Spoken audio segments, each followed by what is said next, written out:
Hey everyone, I hope you're all doing well. I was going to release a video to talk about Pride, but I started editing it and I realized that the sound was really messed up. So the short, too long, didn't watch version. Pride was awesome. I really enjoyed it. It was such a wonderful experience, a real celebration of differences of people. I loved that there were representations of queer people from across all different types of spectrums and subgroups, I guess you could say, small categories. And now I'm just strolling around London on my solitary day off, and I'm walking through this area. I don't know, even though I'm from London, I don't know what this area is called, but goodness gracious, it is swanky. It's a completely different universe, and it brings me back to a conversation I was having with my colleagues recently about, would we be happier, hair in my bag, would we be happier if we were richer? And I mean, good God, there's a Ferrari just there. Not there, that's not a Ferrari. There it is, Ferrari. Would I be happier if I could afford Ferraris and chauffeured Bentleys and stay in 6-star hotels and all that good stuff? I don't know. I'd certainly be less stressed about money and finances. I mean, I've got myself a very strict budget, 1 coffee per day, and that gives me a little bit of extra spends to get things like sunglasses and other self-care. But I don't know, if I had a trade-off between being rich and, wait a second, GPS is telling me to go in some direction. If there was a trade-off between being rich and being myself. Oh, I'm on Grosvenor Square. Yes, I know this is a swanky district. Yeah, if I had that trade-off, I don't know. I mean, if I had as much money as some of the people that stay and live and exist in these spaces, there would still always be that part of me kind of eating away at my soul. And so I like to believe, maybe this is just cope and me sort of saying things to make me feel better about where I am, but I think, I don't know, I mean, the money would be nice, but I'm much happier where I am today, being broke and surrounded by people that I actually like. I find it hard to believe that the kinds of people who spent their entire lives chasing fortune and ambition and that sort of thing, I find it hard to believe that I would vibe with that sort of person. It just doesn't seem to be the kind of personality type that I can connect to. It's too much about themselves, and I'm not like that. As I guess some people would say that being trans is a selfish act, and I can understand why some people hold that view. We are necessarily making people uncomfortable, but I'm at a point where I have to say that I don't think that's a me problem. Ultimately, if you have an issue with the fact that I'm trans and out, that's kind of on you, not on me. But where was I? Yeah, finances. I mean, I like my job.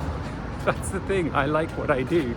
I would love to get paid more to do it, but I enjoy it. I get fulfillment out of my work. I don't think working in, say, finance or something like this would give me the same level of joy in my day-to-day life. I think what I especially like about my job is that it does, in my view at least, put something back into the world.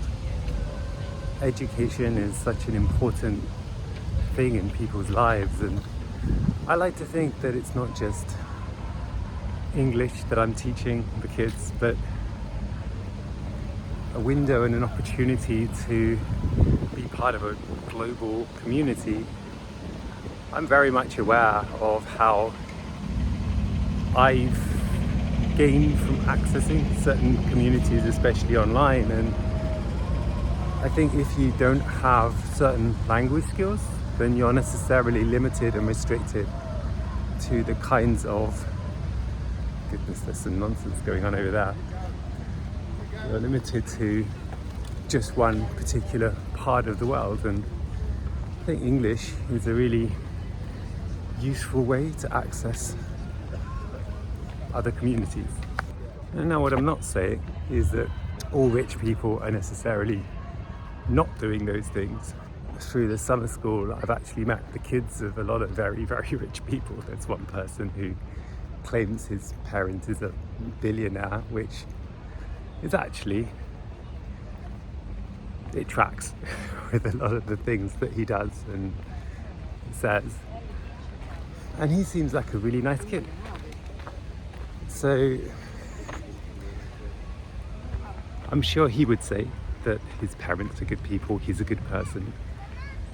But I don't know, for me it's impossible to think that you can be a moral billionaire. Like, you can't get to that level of wealth without building it on the backs of others' lives. And the amount of good that you could do with that money, it's basically immoral to have that amount of money without doing something positive to the world.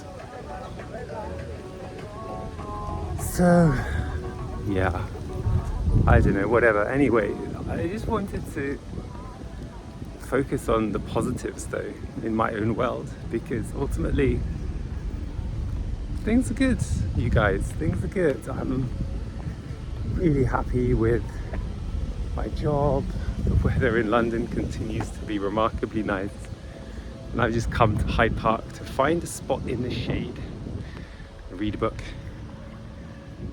eat some sandwiches, and just enjoy my one day off.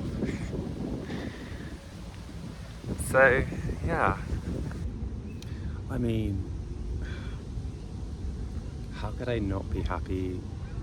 Like, it's just such a beautiful day. I'm sitting in the shade. I'll show you the view that I have in a moment. Just overlooking a river as people go about their day. I can just watch them walking along the path. And there's a lovely breeze taking the edge off the heat. And I get to just go about my day as myself. You can't put a price on this feeling. You really can't.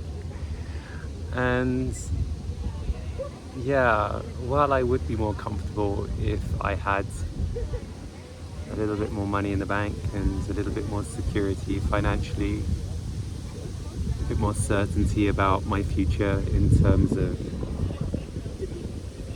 retirement, what will happen when I'm older and all that sort of thing. Like right now, today, with my book by Kay Tempest, my bag of sandwiches and crisps, and the ducks and the swans gliding past on the river, I think there's only one thing that I could ask for, and that's for Carolina to be here with me. And otherwise, yeah, this is just wonderful.